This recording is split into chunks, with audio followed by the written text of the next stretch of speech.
that sports play a major role in human evolution. They're not just games, they connect people on a deeper level. I always put my country's interests first. That's why in every forum, I speak up for India's interest, not to harm anyone, but in a positive manner. And because of that, no one takes offense.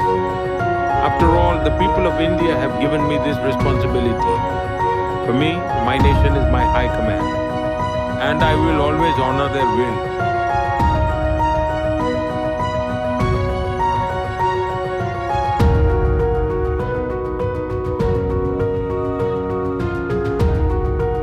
Maybe to ask a little bit of a lighter question, who has the better cricket team, India or Pakistan? The two teams have a epic rivalry on the pitch. And more seriously, given the geopolitical tensions that you spoke to, uh, what role do sports and cricket and football play in fostering better relations? I think sports have the power to energize the entire world. The spirit of sports brings people together across different nations. That's why I would never want to see sports being discredited. I truly believe that sports play a major role in human evolution. They're not just games, they connect people on a deeper level. Now, coming to the question of who's better and who's not. When it comes to techniques in sports, I'm not an expert. Only those who specialize in the technical aspects can judge which techniques are superior and who the best players really are. But sometimes the results speak for themselves. Just a few days ago, India and Pakistan played a match. The result reveals which is the better team. That's how we know. Yeah, I've watched this series called The Greatest Rivalry, India versus Pakistan, that describes so many incredible players, so many incredible games. It's always beautiful to see a great rivalry. You've also spoken about football. Football is very popular in India. So another tough question: who is the greatest football player of all time?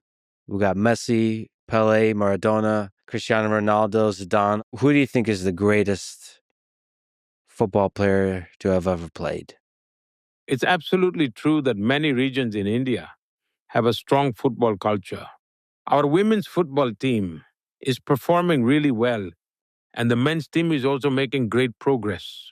But if we talk about the past, back in the 1980s, one name that always stood out was Maradona. For that generation, he was seen as a true hero. And if you ask today's generation, they'll immediately mention Messi. Now that you've asked, another interesting memory just came to mind. There's a state in India called Madhya Pradesh, right in the center. There's a district called Shahdol, a completely tribal region where a large tribal community resides. I really enjoy interacting with people from such communities, especially the self-help groups run by tribal women. So I decided to visit them and have a conversation.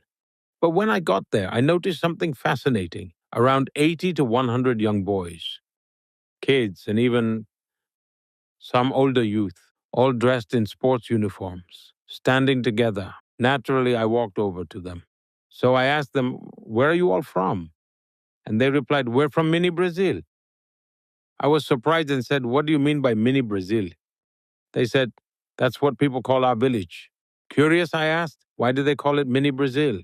They explained, "In our village, football has been played for 4 generations.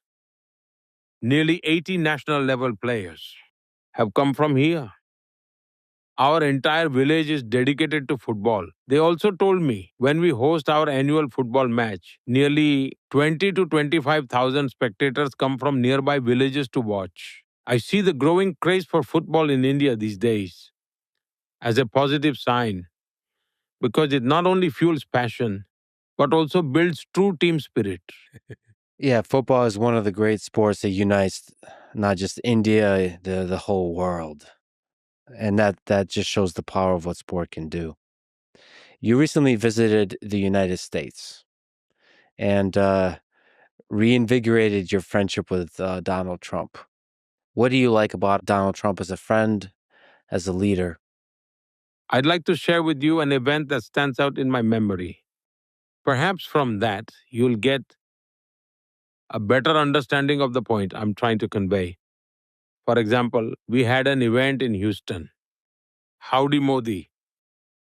Both President Trump and I were there, and the entire stadium was completely packed. A massive crowd at an event in the US is a huge moment. While packed stadiums are common in sports, this was extraordinary for a political rally. The Indian diaspora had gathered in large numbers. Both of us delivered speeches, and he sat down below listening to me speak. Now that's his humility. The President of the United States sitting in the audience while I spoke from the stage. That was a remarkable gesture on his part. After finishing my speech, I stepped down. And as we all know, security in the US is extremely strict and thorough. The level of scrutiny there is on a completely different level. I went over to thank him and casually said, "If you don't mind, why don't we take a lap around the stadium? There are so many people here. Let's walk, wave, and greet them." In American life, it's almost impossible for the president to walk into a crowd of Yeah. thousands. But without even a moment's hesitation, he agreed and started walking with me. His entire security detail was thrown off guard. But for me, that moment was truly touching. It showed me that this man had courage.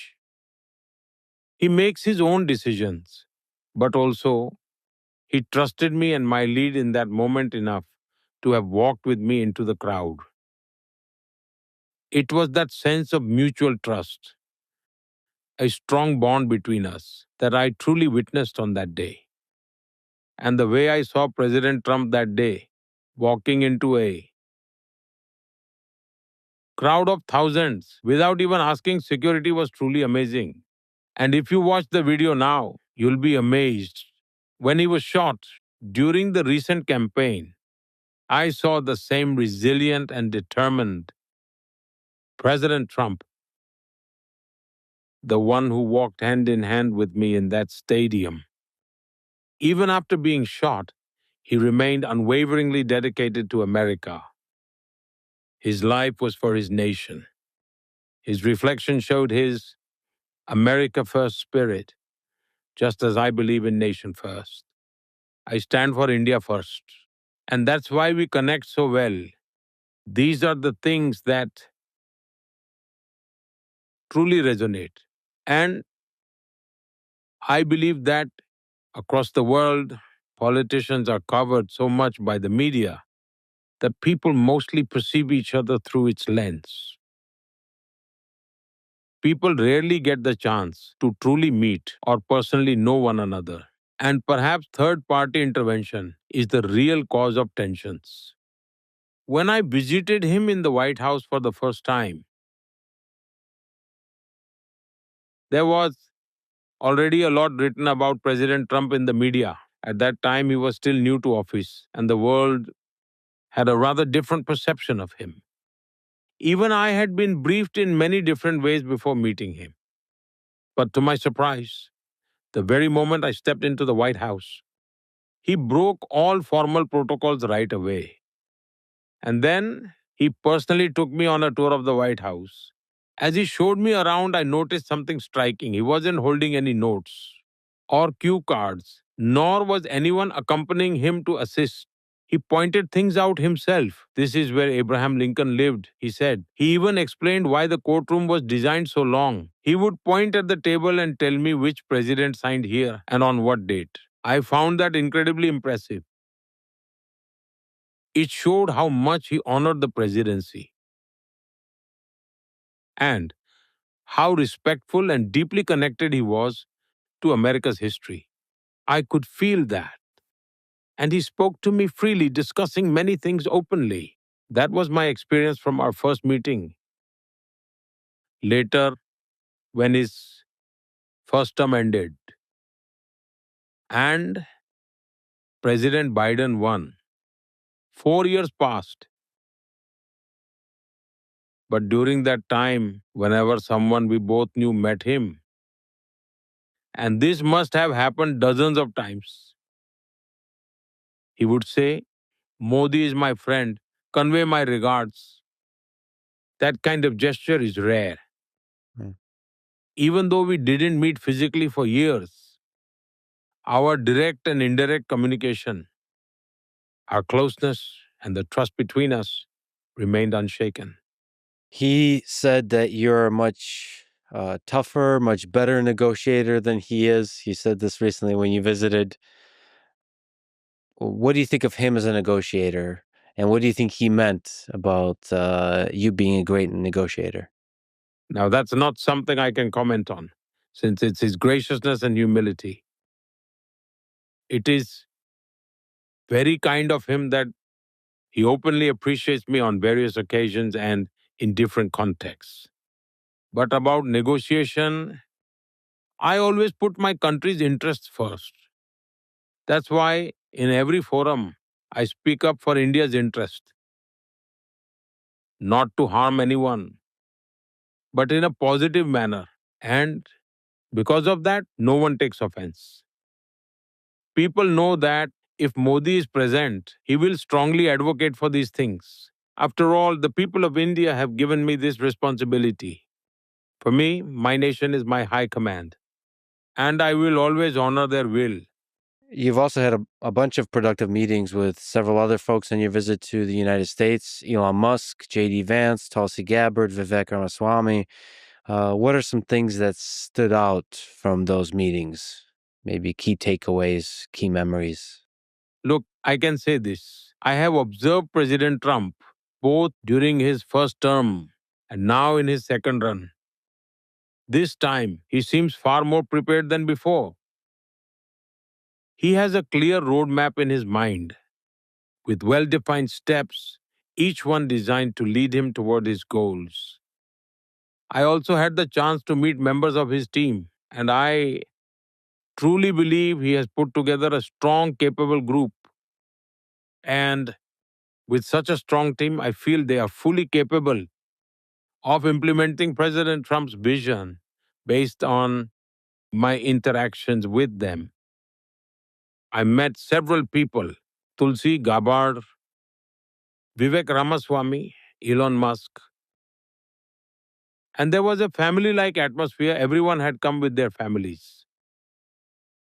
As for Elon Musk, I have known him since my time as chief minister. He was there with his family and children, so naturally, the atmosphere felt warm and friendly. Of course, we had discussions and we talked about many different topics. Now, with his Doge mission, he is incredibly excited about how it's progressing. And honestly, it makes me happy too, because when I took office in 2014, I wanted to free my country from the deep rooted issues and harmful practices that have crept in. And I'll continue striving to eliminate as many of them as I possibly can. For example, after I took office in 2014, I observed that back then we weren't part of many global discussions, not like how President Trump and Doge are being talked about today. But let me give you an example so you can see the kind of work that was done. I noticed that the benefits of certain government schemes, especially welfare programs, were being exploited by so many people who never even existed in real life. There were ghost names, pensions being issued to fake people. Widow pensions were being granted even before marriages took place, and disability pensions were given without any real disabilities. Then I launched a scrutiny process, and you'll be shocked to know what we found. 100 million people 100 million people. That's 100 million fake or duplicate names that I removed from the system. And because of that, we saved massive amount of money. Then I introduced direct benefit transfer, ensuring that every rupee sent from Delhi reached the rightful person without leakage. As a result, my country saved nearly 3 trillion rupees that would have otherwise ended up in the wrong hands. Just because of direct benefit transfer through technology, we eliminated middlemen, ensuring transparency in the system. I also introduced the GEM portal for government purchases, which has helped save both time and money. It has increased competition and improved quality. In India, we had an overwhelming burden of compliances. I eliminated 40,000 unnecessary compliances and removed nearly 1,500 outdated laws that served no purpose. So, in a way, my efforts have been about freeing governance from unnecessary dominance and inefficiency. And naturally, when bold changes happen, just like Doge's mission, they become a topic of discussion worldwide. You and Xi Jinping have considered each other friends. How can that friendship be reinvigorated to help de-escalate some of the recent tensions and resume dialogue and cooperation with China? Look, the relationship between India and China isn't something new. Both nations have ancient cultures and civilizations. Even in the modern world, they play a significant role. If you look at historical records, for centuries, India and China have learned from each other. Together, they have always contributed to the global good in some way. Old records suggest that at one point, India and China alone accounted for more than 50% of the world's GDP. That's how massive India's contribution was. And I believe our ties have been extremely strong with deep cultural connections. If we look back centuries, there's no real history of conflict between us. It has always been about learning from each other and understanding one another. At one time, Buddhism had a profound influence in China, and that philosophy originally came from here.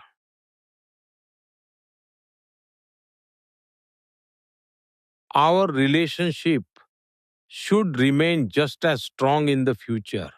It should continue to grow. Of course, differences are natural when two neighboring countries exist. Occasional disagreements are bound to happen, even within a family. Not everything is always perfect. But our focus is to ensure that these differences don't turn into disputes. That's what we actively work toward. Instead of discord, we emphasize dialogue. Because only through dialogue can we build a stable, cooperative relationship that serves the best interests of both nations. It is true that there have been ongoing border disputes between us. And in 2020, the incidents along the border created significant tensions between our countries. However, after my recent meeting with President Xi, we have seen a return to normalcy at the border. We are now working to restore conditions to how they were before 2020. Slowly but surely, trust, enthusiasm, and energy will return. But of course, it will take some time. Since there's been a 5-year gap, our cooperation isn't just beneficial, it's also essential for global stability and prosperity. And since the 21st century is Asia's century, We want India and China to compete in a healthy and natural way. Competition is not a bad thing, but it should never turn into conflict. The world is worried about a brewing global war.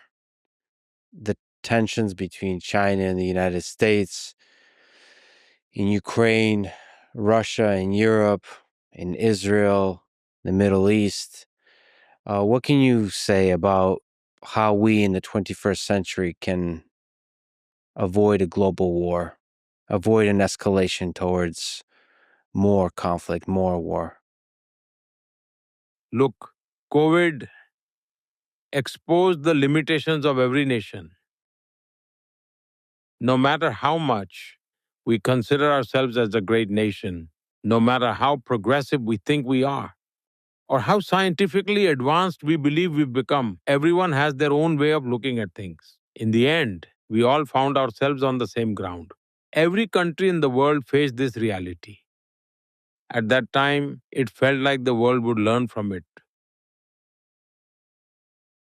that we would move toward a more unified world. Just as a geopolitical order emerged after World War II, many thought something similar would happen post COVID.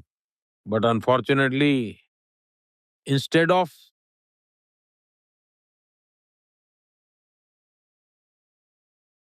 moving towards peace, the world became even more fragmented, ushering in a period of uncertainty. And the wars have only made it worse. I believe that modern wars are no longer just about resources or interests. Today, I see so many kinds of conflicts happening. Physical battles often get discussed, struggles are happening in every domain. International organizations that were once powerful have become almost irrelevant. No real reforms are happening. Institutions like the UN are failing to fulfill their roles. People who disregard international laws and rules continue to act freely, and no one can stop them. In such situations, the prudent choice for everyone is to let go of conflict and move toward cooperation. And a development driven approach is the way forward. Expansionism will not work. As I've said before, the world is interdependent and interconnected. Every nation needs one another. No one can stand alone. And from all the different forums I attend, one thing is clear. Everyone is deeply worried about these conflicts. We can only hope that peace is restored very soon. I'm not very You good at keep this. looking at your watch. No. I barely know what I'm doing, Prime Minister. I'm not very good at this. Okay. You've been through your career and through your life, you have seen a lot of difficult situations in the history of India. One of them, the 2002 Gujarat riots. They're one of the most challenging periods of modern Indian history, when there was violence between Hindu and Muslim citizens of the Gujarat that led to over 1,000 deaths. It revealed the intensity of religious tensions in the region. You were, as you mentioned, Chief Minister of Gujarat at the time. Looking back, what lessons do you draw from that time? And we should also say that India's independent Supreme Court upheld twice in 12 and 22 that you had no involvement in the violence of the 2002 Gujarat riots. But I was wondering if you could speak to the broad lessons you draw from that time. Look, regarding your first point, when you humbly said that you don't know what you're doing, that you're not good at this, I disagree and personally feel you put in tremendous care. You've done extensive research and have dived deeply into every small detail. So I think you've done very well. And all the efforts you put in during our conversation and in all your conversations are appreciated. And rather than simply interviewing me, I feel you're trying to deeply understand India. That's why I strongly feel there's genuine honesty in your sincere effort to uncover the truth. And for that sincere approach, I genuinely congratulate you. Thank you. Regarding the earlier events that you mentioned, like the 2002 riots in Gujarat, I'd like to paint you a clearer picture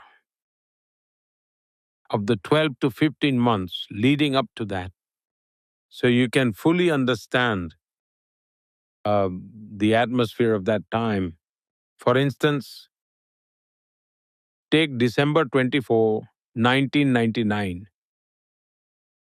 roughly 3 years earlier. An Indian flight from Kathmandu to Delhi was hijacked, redirected to Afghanistan, and landed in Kandahar. Hundreds of Indian passengers were held hostage. It caused massive turmoil across India as people faced life and death uncertainty. Then, in the year 2000, the Red Fort in Delhi was attacked by terrorists. Yet another crisis struck the nation, intensifying fear and turmoil. On September 11, 2001, the Twin Towers in America faced a devastating terror attack, once again shocking the entire world. Because ultimately, the people behind these attacks are driven by a similar mindset. Then, in October 2001, terrorists attacked the Jammu and Kashmir Assembly. Soon after, on December 13, 2001, India's parliament was targeted. Within just 8 to 10 months, these major global terrorist attacks took place. Violent incidents that led to bloodshed and the loss of innocent lives. In such a tense environment, even the smallest spark can ignite unrest. The situation had already become extremely volatile. In such times, suddenly, on October 7, 2001, I was given the responsibility of becoming Chief Minister of Gujarat. This was an enormous challenge. At that time, Gujarat was recovering from a devastating earthquake, the largest of the previous century, which had left thousands dead. My first major task as Chief Minister was overseeing the rehabilitation of survivors. This was a crucial task, and from day one after my oath, I immersed myself in it. I was a person who had absolutely no prior experience with government. I had never been part of any administration, never even served in government before. I had never contested an election, never even been a state representative. For the first time in my life, I had to face elections. On February 24, 2002, I became a state representative, an elected representative for the first time. And it was only around February 24th, 25th, or 26th that I stepped into the Gujarat Assembly for the very first time. On February 27th, 2002, we were seated in the Assembly for the budget session. And that same day, it had been just 3 days since I'd become a state representative when suddenly the horrific Godhra incident occurred. It was a tragedy of unimaginable magnitude. People were burned alive. You can imagine, against the backdrop of incidents like the Kandahar hijacking, the attack on Parliament, or even 9/11, and then to have so many people killed and burned alive, you can imagine how tense and volatile the situation was. Of course, this was tragic for everyone, everyone prefers peace. The perception that these were the biggest riots ever is actually misinformation. If you review the data from before 2002, you'll see that Gujarat faced frequent riots. Curfews were constantly being imposed somewhere. Communal violence could erupt over trivial issues, like kite flying contests or even minor bicycle collisions. Before 2002, Gujarat witnessed over 250 significant riots. The riots in 1969 lasted nearly 6 months. So there was a long history, long before I was in the picture. But that one tragic incident in 2002 became a sparking point, leading some people towards violence. Yet, the judiciary thoroughly investigated the matter. At that time, our political opponents were in power, and naturally, they wanted all allegations against us to stick. Despite their relentless efforts, the judiciary analyzed the situation meticulously twice and ultimately found us completely innocent. Those who were truly responsible have faced justice from the courts. But the most important thing is, in Gujarat, where riots used to happen somewhere or the other every year, but after 2002, in 22 years, there hasn't been a single major riot in Gujarat. Gujarat remains completely peaceful. Our approach has always been to avoid vote bank politics. Instead, our mantra has been together with everyone, development for all, trust from all, and efforts by everyone. We've shifted away from the politics of appeasement to the politics of aspiration. Because of this, anyone who wishes to contribute joins us willingly. We've continuously strived to turn Gujarat into a well-developed state. And today, Gujarat is actively contributing toward building a developed India as well.